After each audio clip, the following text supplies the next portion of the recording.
Hello students, my name is Geetanjali इंदिरिया। Welcome to Step Up Academy. आज मैं आपको पढ़ाने वाली हूँ कक्षा 9वीं के विद्यार्थियों से मेरी बात हो रही है कि आज पढ़ेंगे हम संस्कृत का प्रथमा पाठा। संस्कृत की बुक देखकर तो बड़ा मजा आया होगा, तो ये लगा होगा प्रथमा पाठा में है क्या, इसको पढ़ेंगे कैसे। तो डरने की जरूरत नहीं है, इसको कैसे पढ़ेंगे यह मैं आपको बताती हूँ।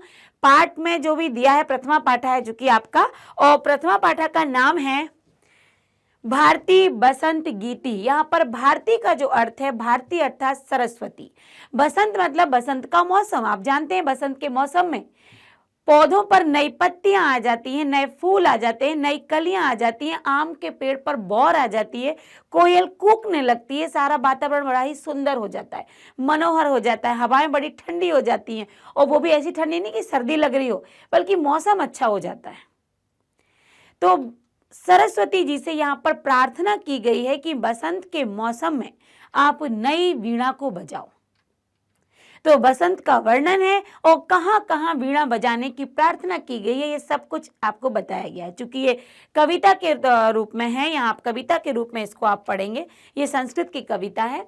तो सबसे पहले भारती बसंत गीति पाठ में है क्या, किसने लिखा है, कहाँ से अवतरित हुआ है, क्या क्या इसके बारे में है, ये सब कुछ पहले हमें जानकारी लेना है, क्योंकि ये आपके पाठ के प्रारंभ में दिया गया है। अयम पाठा आधुनिक संस्कृत कवे है। अयम मतलब होता है यह पाठ आधुनिक मतलब वर्तमान के संस्कृत कवि है, अर्थात संस्कृत कवि पंडित जानकी वल्लभ शास्त्री। तो वर्तमान के मतलब आधुनिक जो संस्कृत के कवि हैं जानकी वल्लभ शास्त्री द्वारा काकली इति गीत संग्रह, उनके द्वारा जो काकली नाम का गीत संग्रह है, जहां पर गीतों का संग्रह है, गीत एकत्र हैं, गीत जहां पर इकट्ठे लिखे हुए हैं, संकलितो अस्ति, वहां से संकलित है। यह पाठ आधुनिक संस्कृत कवि पंडित जानकी वल्लभ शास्त्री के द्वारा रचित काकली गीत संग्रह से संकलित है, वहां से लिया गया है। प्रकृति सौंदर्यम, इसको देखिए आप पढ़िएगा, अस्ति, ये जो आपको ऐसा दिखता है इसका अर्थ होता है छोटा आ। इसका उच्चारण जो होता है वो छोटा आ होता है, और इसका जो नाम होता है वो अवग्रह होता है, और उच्चारण इसका छोटे आ में आता है। कहीं पर भी हमको एस नहीं पढ़ना है, कहीं पर भी हमको डा नहीं पढ़ना है। प्रकृति सौंदर्यम, प्रकृति सौंदर्यम अर्थात प्रकृति का सौंदर्य। अवलोक्य, अवलोक्य का अर्थ होता है देखकर, प्रकृति का सौंदर्य देखकर। एव ही सरस्वत्याः, सरस्वती वीणायाः, सरस्वती की वीणा की मधुर झंकृत्य, मधुर झंकार से प्रविभुतुम शक्यन्ते, मतलब मधुर झंकार से प्रभावित होना, ये प्रभावित करने में ये समर्थ है सरस्वती की वीणा। इति भावना पुरस्सरम, पुरस्सरम मतलब होता है आगे, पुरस्सर, इस भावना को आगे रखते हुए कवि प्रकृति है, कवि ने प्रकृति है, प्रकृति का सौंदर्यम, सौंदर्य वर्णन, सरस्वती वीणा वादनाए, सरस्वती की वीणा मतलब सरस्वती को वीणा वादनाए, वीणा बजाने के लिए संप्रार्थ्यते, प्रार्थना करते हैं। तो यहाँ पर कि सरस्वती की वीणा की मधुर झंकार से सब प्रभावमय हो जाएगा, इस भावना को आगे रखते हुए कवि ने सरस्वती को वीणा बजाने के लिए, नवीन वीणा बजाने के लिए प्रार्थना यहाँ पर की है। तो यहाँ पर पाठ का आपको लेखक, पाठ के लेखक समझ में आ गए। पाठ काकली गीत संग्रह से लिया गया है। यहाँ पर बसंत में सरस्वती से प्रार्थना की गई है वीणा को बजाने की, बसंत के मौसम में, बड़ा ही सुंदर मनोहर जो मौसम होता है। आगे देखते हैं, इसी का हिंदी है, जो मैंने आपको एक एक शब्द का बताया, अब यहाँ पे आप उसकी पूरी हिंदी देख लेंगे। यह पाठ आधुनिक संस्कृत कवि पंडित जानकी वल्लभ शास्त्री के काकली गीत संग्रह से संकलित है। प्रकृति के सौंदर्य को देखकर ही सरस्वती की वीणा की झंकार संभव हो सकती है। इस भावना को आगे रखते हुए कवि ने प्रकृति के सौंदर्य का वर्णन करते हुए सरस्वती से वीणा बजाने के लिए प्रार्थना की है, क्योंकि आपकी वीणा प्रकृति का सौंदर्य देखकर जरूर झंकृत हो जाएगी। आगे देखते हैं, अब यहाँ से हमारा पाठ प्रारंभ होगा। श्लोक दिया हुआ है, श्लोक है, निनादय नवीना मय वाणी वीणाम मृदु गाये गीतम ललित नीति लीनाम। तो निनादय मतलब होता है बजाओ, निनादय का अर्थ होता है वेट, निनादय का अर्थ होता है बजाओ। नवीनामय अर्थात नवीन, नई। वाणी, यहाँ पर वाणी बोला गया है सरस्वती जी को, सरस्वती का पर्यायवाची है वाणी। भारती, वाणी, शारदा, ये क्या है, इनके पर्यायवाची है। वीणाम, वीणाम मतलब वीणा को। हे सरस्वती नवीन वीणा को बजाओ, नई वीणा को बजाओ जो कैसी हो, मृदु गाय गीतम, यहाँ पर गाय मतलब गाओ, गीतम मतलब गीत को, ललित अर्थात सुंदर, नीति लीना मतलब सुंदर नीतियों में लीन, जो सुंदर नीतियों में एकदम लीन हो। और कैसे हो, मृदु कोमल, कोमल, नई गीत, नई नीतियों में लीन गीत को गाओ। हे वाणी, हे सरस्वती नई ऐसी वीणा, नवीन वीणा बजाओ जो नए, जिसमें कोमल गीत नई नीतियों में लीन हो, नई नीति से पूर्ण हो, इस प्रकार के गीत आप गाइए। तो जब भी हम श्लोक को पढ़ते हैं तो श्लोक का हमें शब्दार्थ भी देखना है। इसमें एक एक शब्द का अर्थ जो आपको सहायक होंगे कि आप कैसे उसका अर्थ निकाल पाते। निनादय अर्थात बजाओ, मृदु मतलब कोमल, ललित नीति लीनाम अर्थात सुंदर नीति में लीन, नवीन मतलब है नई, नवीन, नया। जब भी हम श्लोक पढ़ते हैं तो श्लोक का अन्वय देखिए, श्लोक में क्या होता है कि शब्द यहाँ से यहाँ उठा देते हैं हमें लय बनाने के लिए। अन्वय होता है संस्कृत में उसका अर्थ सही सीक्वेंस में शब्दों को रखा जाता है, जिससे आप वहां से आसानी से हिंदी अर्थ कर पाते हैं। तो अन्वय देखते हैं। अय वाणी नवीनाम वीणा निनादय, अय मतलब अरे, हे, वाणी मतलब सरस्वती, हे सरस्वती नवीना वीणाम निनादाय, नवीन वीणा को बजाओ, ललित नीति लीनम सुंदर नीतियों में लीन मृदु कोमल गीत को गाओ। देखिए, हे सरस्वती नवीन वीणा को बजाइए और सुंदर नीतियों से पूर्ण गीत का मधुर गान कीजिए, मतलब सुंदर नीतियों से लीन मधुर गीत गाइए। तो ये क्या हो गए, ये उनसे पहला आपका श्लोक है जो 2 पंक्तियों वाला, और ये 2 पंक्तियां हर एक अंतरा है, शुरुआत का है ये, जो हर अंतरा के बाद आपकी ये 2 पंक्तियां तो गाई जाएंगी।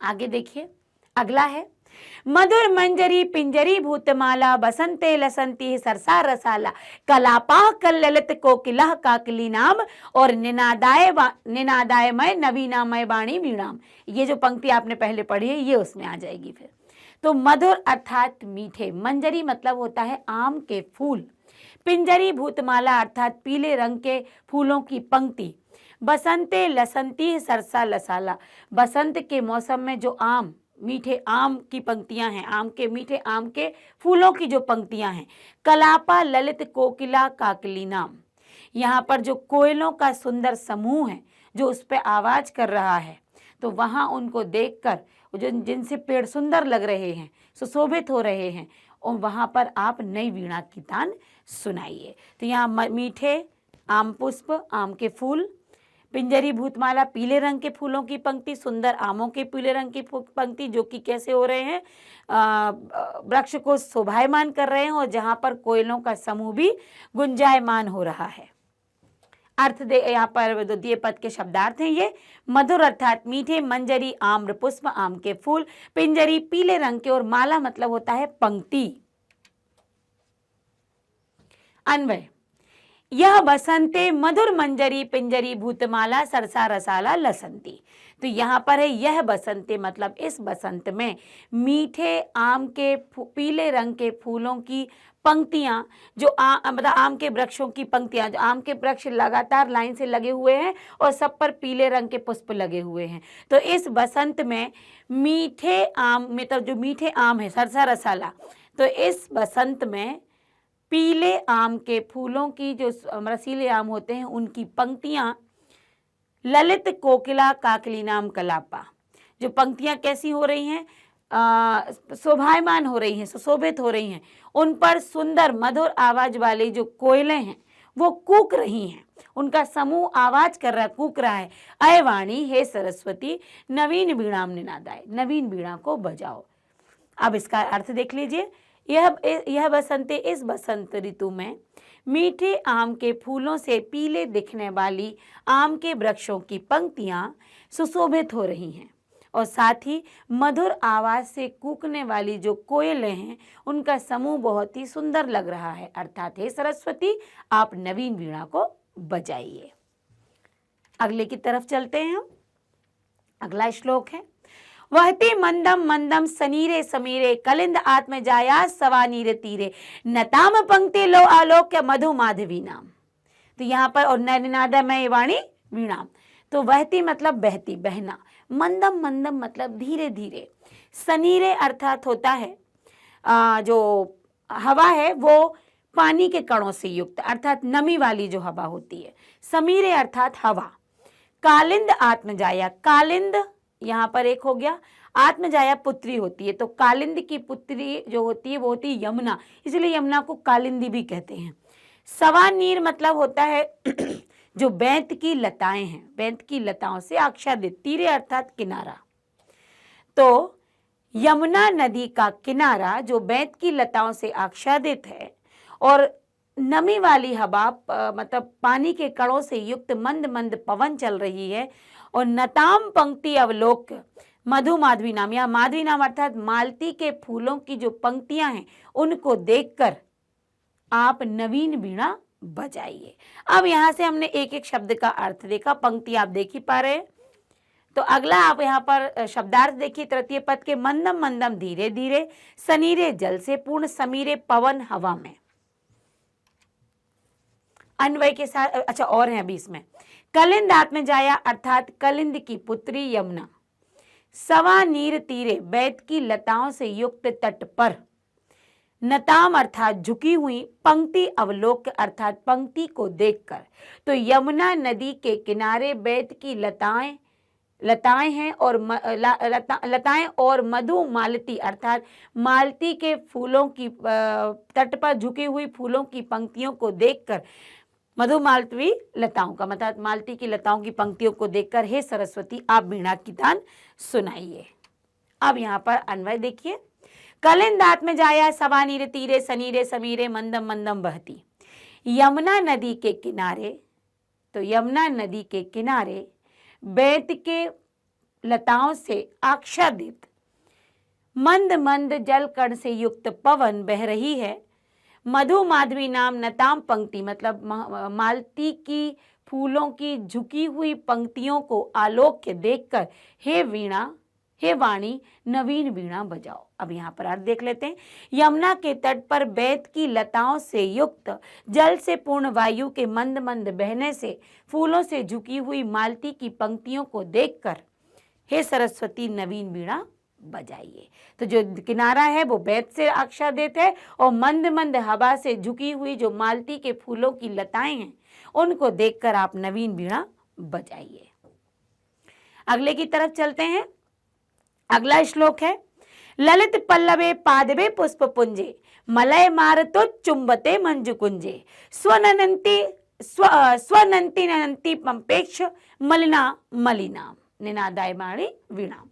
तो ललित अर्थात सुंदर, पल्लवे मतलब होता है पत्ते, नए नए जो पत्ते आते हैं, पादपे अर्थात पौधे में, पुष्प पुंजे अर्थात पुष्प का गुच्छे में, पुष्प के गुच्छे से या गुच्छे में, मलय मारुत, यहाँ पर मलय मारुत की बात की गई है, चंदन के वृक्षों की अधिकता जो मलय पर्वत पर है, तो चंदन के वृक्ष जो चुंबते चूमते हैं किसको, हवाओं को, मंजू कुंजे, स्वनंती नंती प्रेक्ष मले मलिनाम, और जो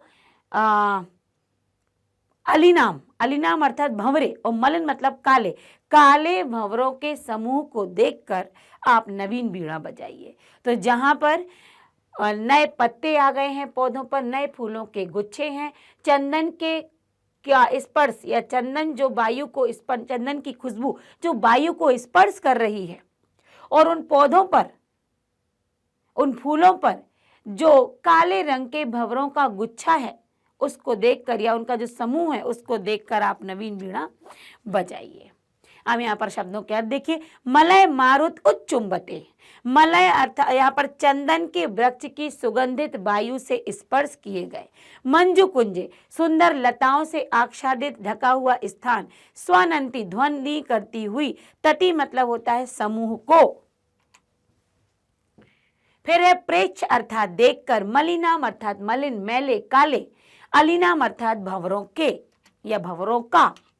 अन्वय देखिए, मलयास्तु चुंबते ललित पल्लवे पादवे पुष्प पुंजे, मलय गिरी पर्वत से चंदन की खुशबू से स्पर्श वायु से जो सुंदर पल्लव, सुंदर पत्ते, पौधे और फूलों के जो गुच्छे हैं वो कैसे हैं? आच्छादित हैं, ढके हुए हैं, और जिन पर भंवरे गुंजायमान हो रहे हैं, भंवरों का समूह गुंजायमान हो रहा है, उनको देखकर हे वाणी आप वीणा बजाइए। तो मलय पर्वत की सुगंधित वायु के स्पर्श से आकर्षक पत्तों वाले वृक्ष फूलों के गुच्छों व सुंदर लता कुंजों पर गुंजार करते हुए, आवाज करते हुए भौरों की पंक्तियों को देखकर आप क्या करिए? नवीन वीणा को बजाइए। अगला है, अगली पंक्तियां, श्लोक है, लतानाम नितांतम सुमम शांतिशीलम चलेदुच्छलेत कांत सलिलम सलीलम तव आकर्ण वीणा मदीनाम नदीनाम निनादय में वाणी नवीन वीणा बाधा। ठीक है, तो ये क्या हुआ? लता नाम अर्थात लताएं, नितांत मतलब एकदम, सुमम मतलब सुमन, फूल, शांतिशीलम एकदम शांतिशील, शांत है एकदम, शीतशील मतलब यहाँ पर जो शीतल जल की बात की गई है, जल उच्छल, जल उछाल ले रहा है, कांत सलीलम उछाल लेते हुए जो खेल रहा है, सलीलम यहाँ पर सलीलम खेलने के लिए है, तो सलिल मतलब जल, शांत एकांत बिल्कुल चुप नदी का शांत जल भी, तब आकर्ण, तब मतलब तुम्हारी, आकर्ण मतलब सुनकर, वीणा मदीनाम वीणा को सुनकर, नदी नाम मत अर्थात नदी का शांत जल, शांत पौधे आपकी आवाज सुनकर, आपकी वीणा को सुनकर उछाल ले रहे हैं। अब यहाँ पर शब्दों, तब आप नवीन वीणा को बजाओ। नितांत अर्थात एकदम, शांतिशीलम मतलब शांति से युक्त, सुमम मतलब फूल, तब मतलब तुम्हारी, आकर्ण का यहाँ पर अर्थ है सुनकर, नदीना मतलब नदियों, कांत सलीलम अर्थात चमकता और स्वच्छ जल, उच्छलित उछलने लगे, सलीलम अर्थात लीला पूर्वक क्रीड़ा करता हुआ। ये हो गए आपके यहाँ पर शब्दों के अर्थ। अब चलते हैं हम श्लोक के अन्वय की तरफ। हे वाणी तव अदीनाम वीणा आकर्ण, हे वाणी हे सरस्वती तुम्हारी वीणा को सुनकर, आकर्ण मतलब सुनकर, तव मतलब तुम्हारी, तुम्हारी अदीना मतलब ओजस्वी तेजस्वी वाणी को सुनकर, लतानाम नितांत शांतिशीलम जो लताएं एकदम शांत हैं, सुमम चलेत एकदम शांत, जो फूल भी एकदम शांत है वो भी क्या होने लगे? चलेत चलने लगे हैं, झूमने लगे हैं। नदी कांत सलीलम जो नदी का स्वच्छ चमकीला जल भी कैसा है? शांत है। वो आपकी आवाज सुनकर सलीलम उच्छलेत क्रीड़ा करने लगा है, उछलने लगा है। नवीना वीणाम निनादाय नवीन वीणा को बजाइए।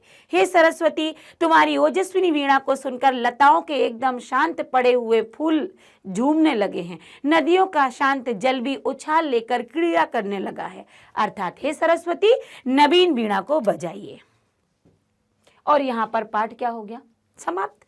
तो देखिए पाठों की जो पंक्तियां हैं उनमें जो शब्द आए हैं बहुत सारे आपके लिए नए शब्द होंगे। आपने सरस्वती का पर्यायवाची वहाँ पर दूसरा देखा, और भी सुंदरता के आपने दूसरे पर्यायवाची देखे।